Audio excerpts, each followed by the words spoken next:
Mom looked me in the eye and said, "We're embarrassed by you." My sister laughed and said, "You're a joke." I nodded and left. Today I bought the company they work for. I still remember the way the light hit the kitchen table that evening, soft, golden, completely at odds with the ice in the air. It was a family dinner, one of those rare nights when everyone was in one place. The roast chicken was dry, the conversation forced, and I could already feel something turning behind their eyes. I just didn't know how bad it would get. I had spent weeks working up the courage to tell them. Not that I expected support. That ship had sunk long ago, somewhere between my mom calling me lazy when I got sick in high school and my sister laughing at my community college acceptance like it was a prank. Still, a part of me thought, maybe this would be the night I earned a flicker of pride.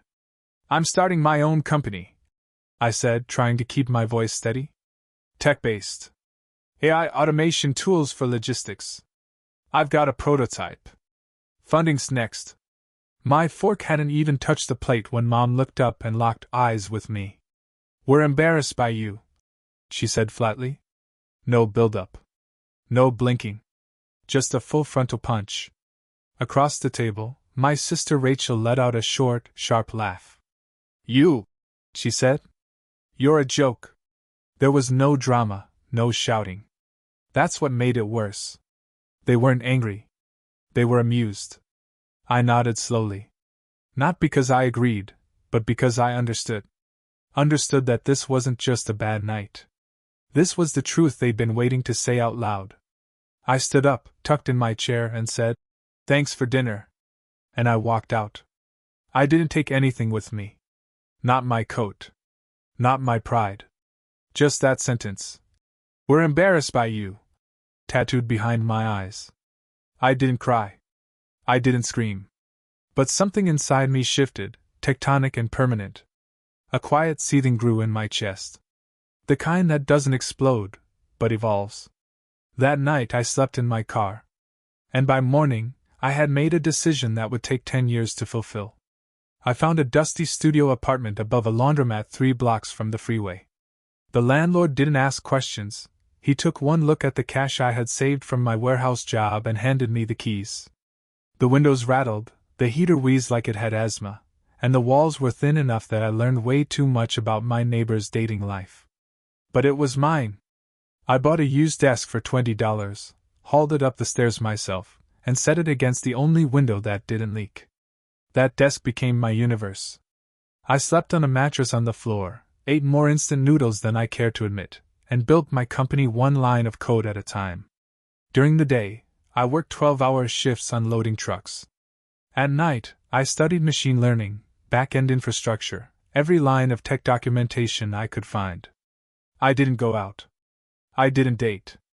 Every dollar went into servers, licenses, and coffee. Lots of coffee. I failed. A lot. The first version of my platform crashed constantly. The second was too slow.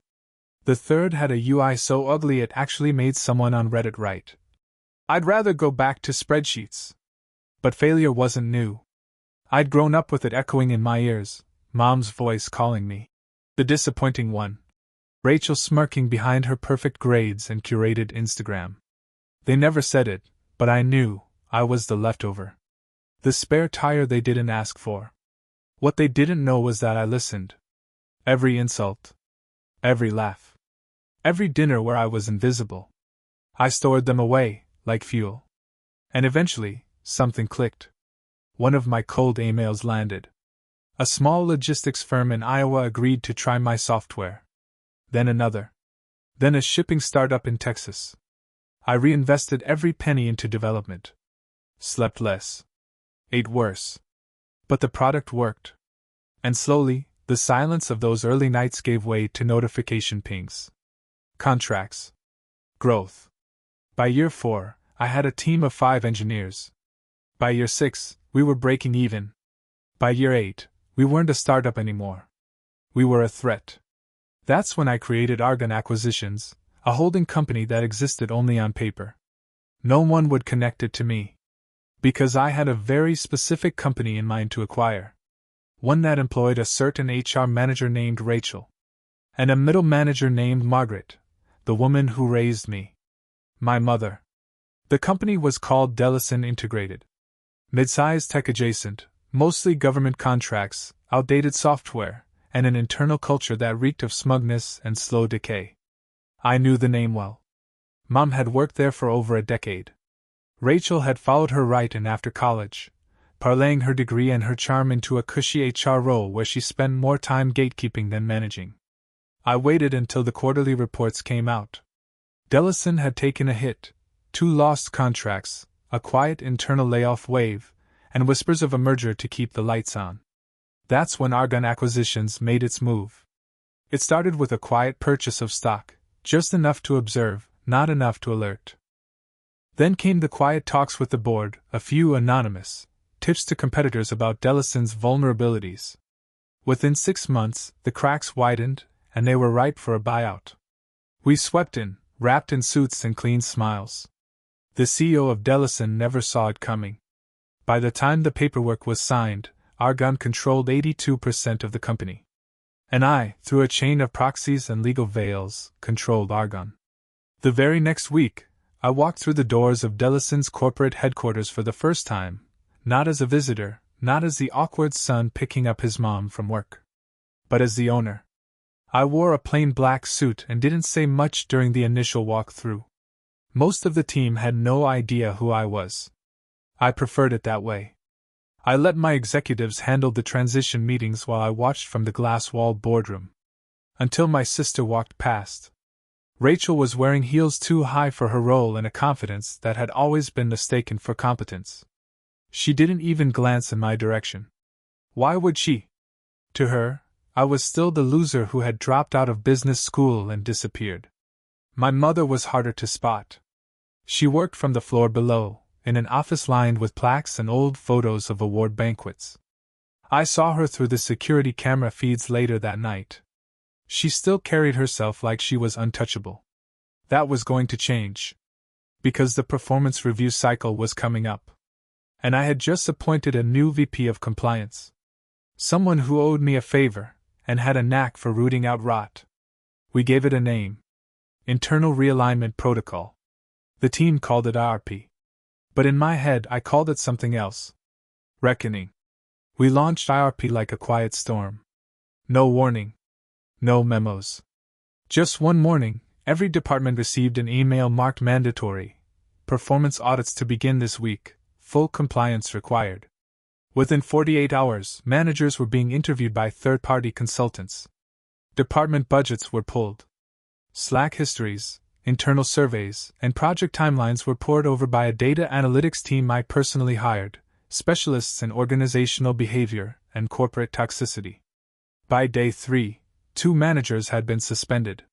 By day 5, whispers filled the halls. People stopped taking long lunches. HR, which my sister oversaw, was flooded with inquiries. Rachel tried to project control, but I knew that look. The slight twitch in her smile. The way she smoothed her blouse a little too often. She was unraveling. I waited until the HR files were reviewed. Then I asked for a specific folder, Rachel Dalton, Director of People Operations. The report was 23 pages long. It outlined years of inappropriate favoritism, opaque hiring practices, and internal complaints that had been quietly buried or redirected. Turns out, Rachel had built her own little kingdom. One where promotions came to those who complimented her, and career death came to those who didn't. Then came Mom's file. Margaret Dalton, Senior Project Manager. On paper, her department looked fine. But when you peeled back the reports, it was clear: projects delivered late, employee turnover through the roof, and multiple whistleblower complaints about verbal hostility and morale breakdown. People didn't just dislike working under her. They feared it. My executive team met with me the following Monday. We're recommending demotions and disciplinary action for both, my VP said, closing the folders with a snap. You want to lead the review meetings personally? I paused for a long moment. Then nodded. Yes. Schedule them both. Back to back. Friday morning? They didn't know what was coming. But I had waited a decade for this moment. and I was going to make sure they remembered it forever. Friday arrived with cold rain tapping the office windows, fitting somehow. My team prepped the conference room on the 14th floor. Neutral decor. 2 chairs. 1 long table. I sat at the head of it, suit jacket off, sleeves rolled up. The first meeting was with Rachel. She strolled in, her heels clacking with the kind of confidence you only have when you think you're untouchable. She didn't recognize me. Why would she? I looked different, older, sharper, no longer the kid she used to mock over dinner plates and backhanded compliments. "Hi," she said with her rehearsed smile, taking a seat. "Is this about the IRP audit?" I was hoping to clarify some of the discrepancies. I cut her off. "You've been with Dellison for 9 years, right?" Her smile flickered. "Almost 10. And in that time, you've implemented multiple policy changes that bypassed executive review, ignored conflict of interest protocols, and deleted formal complaints submitted by your team?" Her eyes narrowed. "Excuse me?"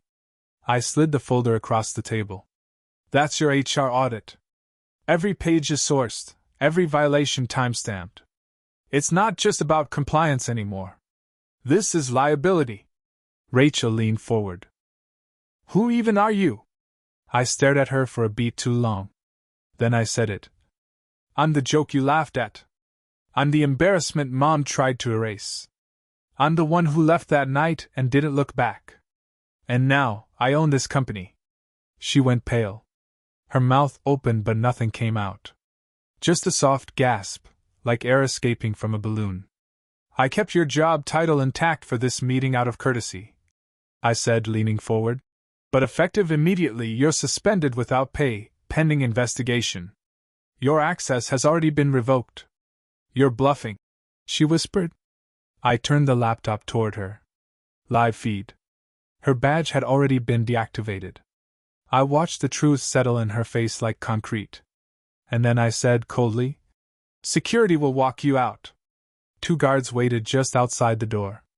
Rachel didn't cry. She didn't yell. She just stood up, spine rigid, and walked out like someone trying not to fall apart before the elevator doors closed. I didn't move.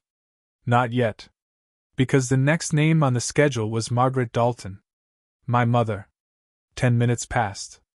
Then the door opened again, and my mother stepped in. She looked the same, stiff posture, tight mouth, the same haircut she'd had for 20 years. She wore her authority like a uniform. Clipboard in hand, blazer buttoned to the throat. But the second she laid eyes on me, she stopped. Her brow furrowed. "Do I know you?" I didn't speak right away. I let the silence stretch, watched her skim my face like she was piecing together a ghost from a memory she'd long buried. "It's been a while," I said quietly. Her eyes widened, just a flicker, but she recovered fast. "So, this is some kind of a review," I said. "For the IRP findings." She sat slowly. "I don't understand. What is this?" I slid her performance file across the table. "It's about the years of mismanagement. The employees who quit under your supervision.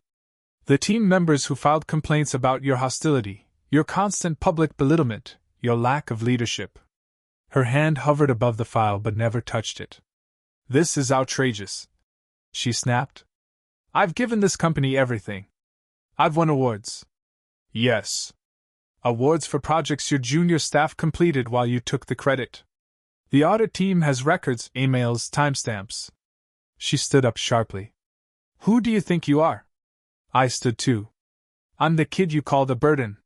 The one you compared to every neighbor's son, every overachieving cousin. The one you laughed at when I said I was starting something of my own. Remember that night? You looked me in the eye and said, 'We're embarrassed by you.'" Her mouth opened. "And Rachel laughed and said I was a joke. You both said it like it was a fact, like I didn't matter." She sat back down slowly. I kept going. "You're being formally demoted. Effective immediately. No more management. No more bonuses. You'll report to a supervisor half your age, and if you so much as breathe wrong, you're gone." She was quiet now. No protest. No fake tears. Just silence. Until she said, barely above a whisper, Why are you doing this? I stared at her for a long moment. Because I'm no longer your embarrassment. I leaned in. You're mine. And with that, I stood and left her sitting alone, surrounded by the legacy she built on belittlement and control, now crumbling piece by piece. The elevator ride down from the 14th floor was quiet, save for the soft hum of gears and the faint buzz in my ears, the kind that comes when the adrenaline starts to burn off. For 10 years, I imagined that confrontation with my mother. Rehearsed it. Rewrote it. Sometimes she begged for forgiveness. Sometimes she screamed. In reality, she said almost nothing. Maybe that was worse. Back in my office, I didn't speak to anyone. I closed the door, sat down, and stared out the rain-slicked window at the city that had watched me grow up from nothing. Below, people with umbrellas moved like chess pieces. I wondered how many of them had people like I had, people who never believed in them, who laughed when they dared to dream. Rachel didn't leave quietly. Security said she protested in the lobby, raised her voice, called someone a traitor. She demanded to speak to the real boss. The receptionist calmly told her she just had. My mother didn't leave at all. She was still on payroll, reassigned to a junior analyst's desk on the 3rd floor. Her nameplate removed. Her private office already cleared out.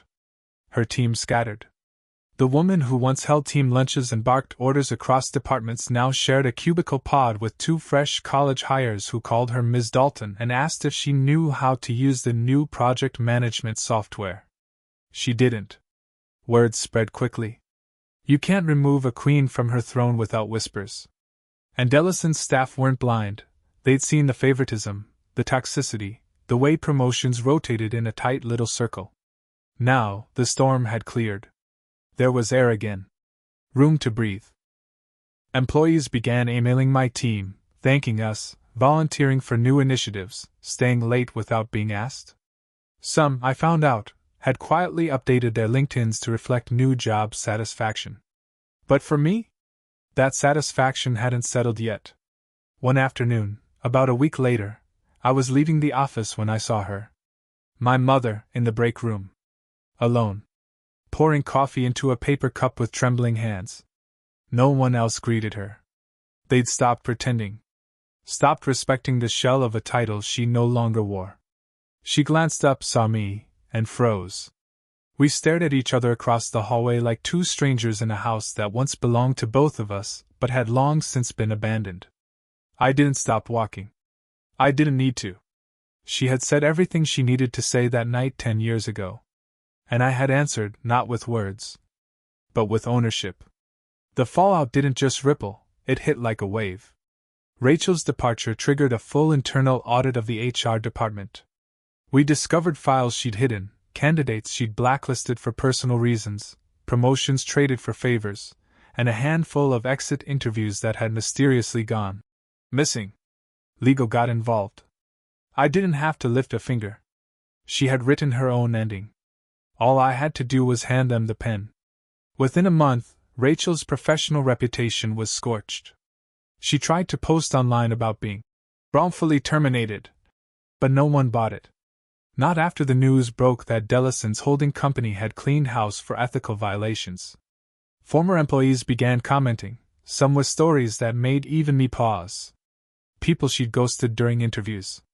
One woman said Rachel told her, "You're not a culture fit," after asking if she planned on having kids. And Mom? She didn't quit. That would have required pride. Instead, she lingered. Day after day, shrinking into her new desk. I passed her once in the hallway. She was carrying a stack of reports, her heels worn down, blazer fraying slightly at the cuffs. She looked older than I remembered. Smaller. She didn't look at me. I didn't need her to. The final act came in the form of an internal company-wide announcement. It was tradition at Dellison to highlight notable hires and leadership milestones. This time, the email came from me, no alias, no mask, no argon. Just my name in bold. The subject line read, "From the ground floor to the top floor." I wrote it myself. I told the story of a young man who once dreamed of building something no one believed in. Who was laughed at by his family. Who was told, by blood, that he was embarrassing. I didn't name names. I didn't need to. I closed the email with a line that I'd been saving for 10 years. To anyone who's ever been underestimated, keep building. They won't see you coming until it's too late. The office buzzed with it for days. People whispered in the halls, not in confusion, but recognition. They knew who it was about. They knew who I was. But most importantly, so did she. I didn't plan to see either of them again. I thought the demotions, the silence, the exile inside their own workplace was enough. But some endings don't happen on their own. They need to be finished. It was late, past 8 p.m., when I saw the meeting request. From Margaret Dalton. Subject, just talk. I stared at it for a long moment. No body text. No apology. Just those 2 words. I almost declined. But something inside me, curiosity, maybe, clicked. Accept. The next morning, she was already sitting in the small, windowless conference room when I walked in. Her shoulders were slumped. No clipboard. No coffee. Just hands folded in her lap, like someone waiting for a verdict. Thank you, she said, as I sat across from her. I said nothing. I don't expect forgiveness, she added. Good, I said quietly. She flinched, just barely. I didn't know you were capable of all this. I raised an eyebrow. That's the point. You never thought I was capable of anything. Not when I got my first job. Not when I built my first prototype. Not even when I left. She exhaled through her nose, looking down at her hands. I wasn't a good mother. That made me smile, just a little. That might be the first honest thing you've said to me in years. Silence again. Then she tried weakly. I was scared. You always seemed so different. So isolated. I was isolated. I snapped. You made sure of that. You compared me to kids whose parents had money. You let Rachel humiliate me. You looked at me like I was wasting space at the table. Her voice dropped to a whisper. I didn't know you were watching. I was always watching, I said. I watched when you rolled your eyes at my ideas. When you laughed behind my back. When you told Rachel I'd be the one who never figures it out. Her eyes were glassy now. She looked down. I came here today for one reason, I said, standing. Not to forgive you. Not to explain. Just to say this, you don't get to be proud of me now. She blinked. You don't get to share my story at book clubs or tell your coworkers that your son is the CEO. You had your chance to believe in me. You chose shame instead. I stepped toward the door, then stopped. Oh, and Margaret? This company isn't yours anymore. It never was. It's mine now. Then I left her there. Alone. Again. Except this time, it wasn't because I was running away. It was because she had finally seen who I'd become.